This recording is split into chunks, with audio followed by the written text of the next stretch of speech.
Hello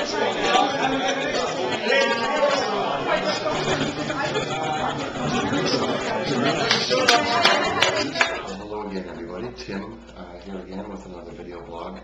Sorry it's a little late. It was a late night last night and a long day today, and I haven't really had a chance to put anything to video as of yet from last night's game, but I have a few things to talk about, specifically the game itself last night against Montreal, where Toronto took a huge step to sealing up the Voyageurs Cup and keeping the Voyageurs Cup in their trophy case. I also want to very quickly touch on why I think last night's game is going to be much more representative of who Toronto FC is as a team versus the 4-1 game we saw against Chicago on the weekend. I think that was much more of a Preki kind of game last night. And I also want to touch upon something I read on one of the message boards today about Mo Johnston. I'll get to that in a moment. But first, the game. Obviously, Toronto did what it had to do. It went to Montreal last night and beat the Impact 1-0. There was a lot of squad rotation. 5 changes from the game previously. There was no Chad Barrett, of course, in the starting lineup. More on him in a moment. Julian de Guzman just keeps getting better and better every single time I see him. Looked absolutely fabulous last night. Strong in possession. Making all of the players around him that much better as individuals. A couple of good chances for TFC early on.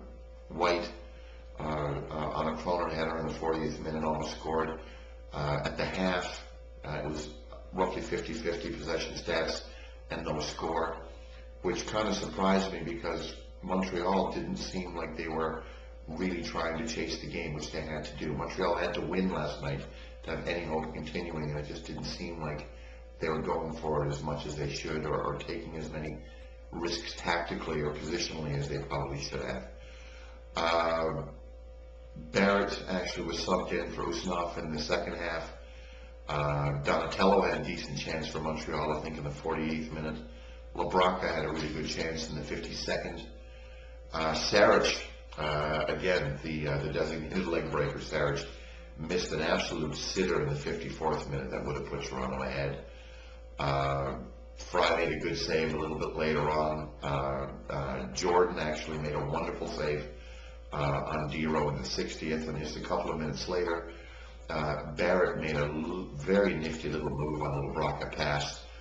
Got in and got a good clean shot off on Jordan. Jordan, unfortunately for him, gave up a rebound, and Johnny on the spot to Andy Rosario put it away, and TFC put away the game. Montreal really had to chase the game. I don't think they did. I don't think they really did what they needed to do last night at all. I don't know if that was the fact that they had 3 of their players, 2 of their offensive players, and Adam Braz out on red cards. I don't know how much of an impact that had, but there you go. Toronto did what they had to do. I said earlier at the outset, I'd also talk about how I thought last night's game was much more representative of what we're going to see from Toronto FC for the rest of the season. I don't foresee this team becoming an offensive juggernaut. That's not the style of play that Preki has been known for as both a player and especially as a coach in Major League Soccer. He's much more of a grinded out 1-0, do just enough to win, keep your shape kind of coach than a running and gunning 401 type of coach. So I think that the 1-0 wins, the 1-0 losses, 0-0 draws, that sort of thing, I think are going to be more the rule than the exception. I think the Chicago game, albeit a fantastic result and a fantastic display for TFC, is going to be the exception to the rule this year, unless, of course, Mo can find some way to bring in a big DP striker that's going to start popping goals in left and right. Who knows? And speaking of Mo, I saw something on one of the supporters boards today where one individual, I think maybe jumping the gun a little bit, just put a post out there in absolute praise of Mo Johnston, basically saying that we have a coach for the first time in our history look at the coaching that we've had over the last 2 games. Preki did just what he needed to do last night, the 4-1 game on the weekend, the fact that the team apparently is starting to round into some sort of shape and develop a style and a character of play. I think that's a little bit premature to be giving Mo all of these kudos. Yes, Mo brought Preki in, and I'm going to give Preki till the end of the season until I pass my final judgment on him as an individual coach and as an asset or liability to the club. He's done fairly well so far, but we're not even a quarter of the way into the season yet, so it's going to take some time to really understand what we're dealing with here when it comes to Preki, number one. Number two, where was the coach in the first 3 seasons of the team? I've argued that in the last few weeks that it seems like for the first time Toronto actually has a coach for the first time in 4 years. I don't think, again, with all due respect, that Mo Johnston, John Carver, or Chris Cummins were that coach, tactically or motivationally speaking to those players. Now we apparently have one. Whether the coach turns what's available to him into success remains to be seen, of course. Mo said famously at the end of last season, if we don't make the playoffs, he doesn't expect to be here anymore, and I think a lot of fans are going to hold him to that. But I think it's way too early to be giving, like a free pass to Mo Johnston on how we've been doing over the last couple of games, because they are just 2 short steps in a long marathon called, CONCACAF and, of course, in MLS. We've only played, 6 games in MLS, and we've got another 24 games to go.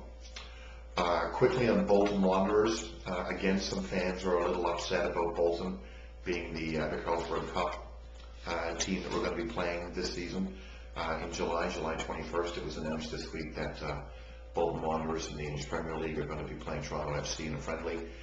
I'm very excited about it.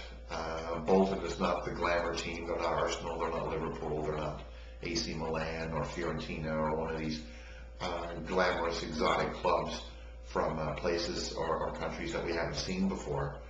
But they're a Premiership side in arguably the best league in the world, top to bottom. And I'm going to see my team play these guys, beautiful summer evening down by the lake in July. And I'm going to be entertained, and that's really what those friendly games are all about. They are what they are. They're part of the league. The league is using them to build up interest in the sport, and I'm, for one, quite satisfied that we're going to be playing a pretty good team from England. The last thing I'm excited about is this bad boy right here. If you can see it, it's the Panini book. The Panini book. I'm so happy I got this. My girl came home with it today, and she's got about 6 bags of stickers, so I'm going to be getting into this bad boy tonight and putting the Ghana team and the Slovene team and the Honduras team. Honduras, oh yeah. Amado Guevara, perfect. I'm going to be putting this together tonight and starting to get excited with the World Cup. Speaking of excited, I'm excited after the result this week as well about the game coming up in Los Angeles. Maybe LA is due for a letdown. Maybe TFC can grind out some points on the road.